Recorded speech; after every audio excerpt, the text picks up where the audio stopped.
Hello and welcome everybody to another edition of Chris Black's NJPW Report. I'm your host, the natural Chris Black of the Saturday Night Slamcasters podcast, independent professional wrestler, and everybody's favorite narcissist.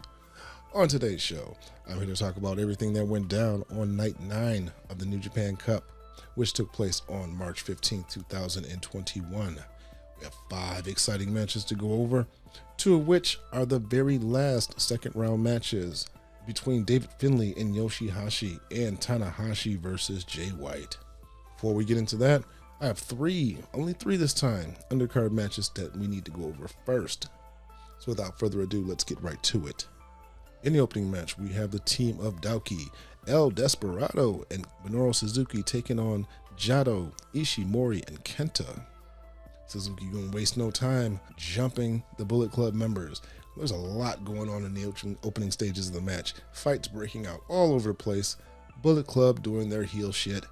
Jado, for some odd reason, as antagonizing Minoru Suzuki. That man must have a death wish.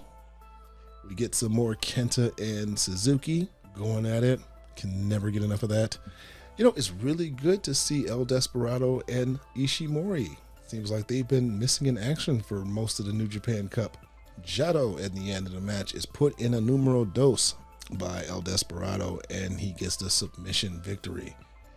Kenta and Suzuki seem to still have unfinished business, still talking shit to each other. And we have Taiji Ishimori eyeing the junior heavyweight champion, which is El Desperado.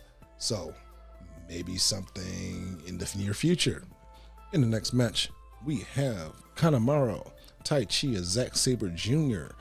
of Suzuki-gun versus the United Empire. And we are notified that Will Ospreay's nose is not broken, but was a dislocation, and it's a little bit swollen. United Empire jumps Suzuki-gun before the bell.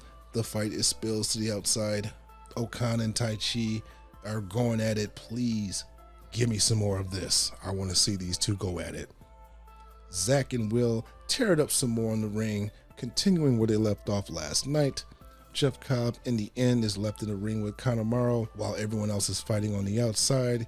He delivers a tour of the island and it is over.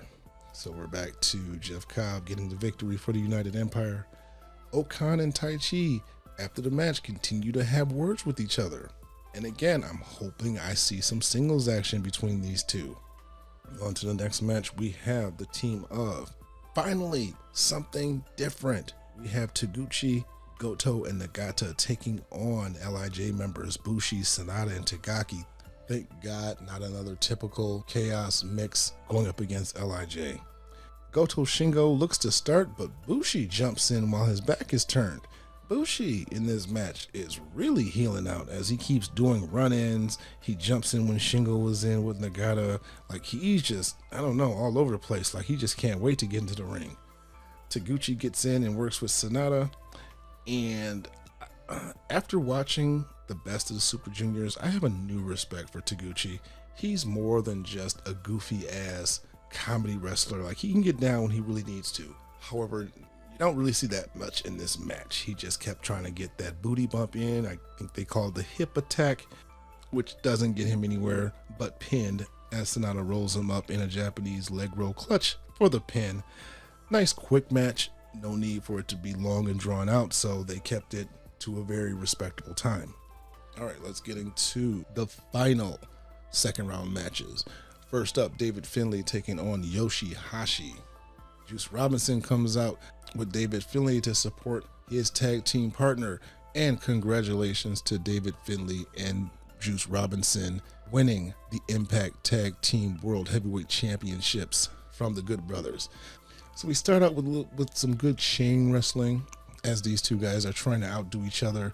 Both are being extremely careful not to be the one to make the first wrong move. You get a little bit of everything in this match. They're brawling. They're doing technical wrestling. They're doing high spots. This is a well-paced match. I love the intensity of the strikes. Again, there's no bad blood between these two. It's just good old friendly competition. Yoshi tries to get Finley to tap to the butterfly lock, but Finley is able to escape. You know, I don't think I've ever said this before, but that ref Marty is horrible when it comes to close 2 counts. there's too much of a delay between 2 and 3 count. It just really looks like he doesn't want to accidentally count 3 if the match is not supposed to be it's not supposed to end. But it's not. Red Shoes isn't perfect. Sometimes I question the consistency of his counts as well. Sometimes I think that second one kind of lingers just a little bit longer. I know how I was trained is that it's on you to kick out. The referees are supposed to count, and if you don't kick out by the count of 3, that's kind of on you. But this is the big leagues. It might be a little different. I just don't like when this ref Marty refs matches, because I absolutely hate his counts. I think his 2 counts are just way too slow. It's too much of a delay between the second and third. Anyway, lots of close 2 counts on Finley, but he escapes karma, hits a cutter, and then follows it up with an acid drop to get the victory and move on to the quarterfinals. This was a really good face versus face match, and those can be difficult to pull off at times, but they kept it clean, they kept it competitive, and this match was, like I said, very well paced. It was great from start to finish. They took you up, they brought you down. Excellent match, loved it. And in the main event, we have Tanahashi taking on my boy, Jay White. Good old Switchblade. And I noticed as the camera pans around, there's a lot of Jay White towels in the crowd. So he may be a heel, but you gotta love his performance. He's an excellent heel. He does it perfect. As far as I'm concerned, he's one of the best heels in the business right now. Again, Jay White asked Tanahashi to just lay down so he can save the legacy of the Intercontinental and IWGP Heavyweight titles. Because if he wins the J Cup, he is going to defeat Ibushi, and he's going to separate the titles once again. This is some really good heel shit. This is one of those situations where the bad guy really feels what he's doing is right, so he truly believes that Tanahashi, it's in his best interest to lay down. So Tanahashi begins to lay down. Kevin Kelly's like, oh my God, I can't believe Tanahashi's laying down. But I knew what he was going to do. First chance he gets, he quickly tries to roll up Jay White, which pissed Jay off.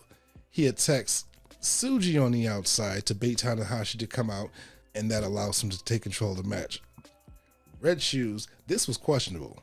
Red Shoes refuses to count Tanahashi after Jay White gave him repeated stomps to the head and neck. Jay White is arguing that he was not cheating, and he is not wrong about that. I thought the rule was if they do something to cheat, the referee may not count until you perform a wrestling move. Last time I checked, stomping a guy in the head, that's all legal. So in this case, Jay White was right and Red Shoes was wrong. Tanahashi has to recover from the beating he took on the outside. Jay White is good at exploiting any weakness there was whatsoever. Surprisingly, he hasn't gone after Tanahashi's knee, but rather the head, neck, and back, which has probably set him up for the Blade Runner. Tanahashi has been on the defense for most of this match, seemingly waiting for Jay to make an error that he can capitalize on. They even engaged in a forearm strike exchange, which got pretty vicious at one point. Both men start utilizing the dragon leg screws to set up each of their opponents for their submissions. Tanahashi prematurely locks on the cloverleaf because Jay White has not been hurt enough and he's able to escape to the ropes. Tanahashi now has Jay on the defense as the match begins to pick up into high drive. There's a lot of back and forth action. Jay escapes a dragon leg screw and delivers a Blade Runner for the pin and the win. Jay White will be moving on to the quarterfinals. This was a good match between these two. Not great, but very, very good nonetheless. Jay White advances where he will be facing David Finley. Says after he takes the belts from Ibushi, Tanahashi should go ahead and give him the opportunity to take the Never Championship belt as well, so he can elevate that. So I said, I think in one of my earlier reviews, that I do not expect Jay White to win this tournament. And the reason is he already lost to Kota Ibushi at Wrestle Kingdom. I think it does Jay no favors if he wins the New Japan Cup just to lose to Kota Ibushi again in less than 4 months. So I don't think that he will be winning this match. Chances are he might actually challenge Tanahashi for the Never Championship, and he may win that and elevate that belt just like he said he would. I don't think I'd have a problem with that. I would prefer him to be in the main title hunt, but unless they're going to give him the belt, he should not be challenging and just keep losing. Jay White deserves better than that. It's a good hashtag. Jay White deserves better. But that will do it for night 9 of the New Japan Cup. If you've enjoyed this review, I invite you to go ahead and hit that like button.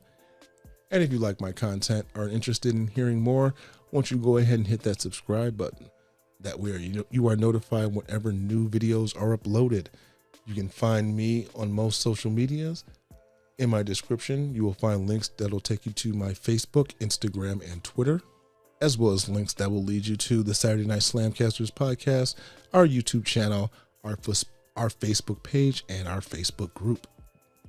Let's go ahead and take it home. I will be back to talk about night 10 of the New Japan Cup in my very next review. So until next time, come get slammed.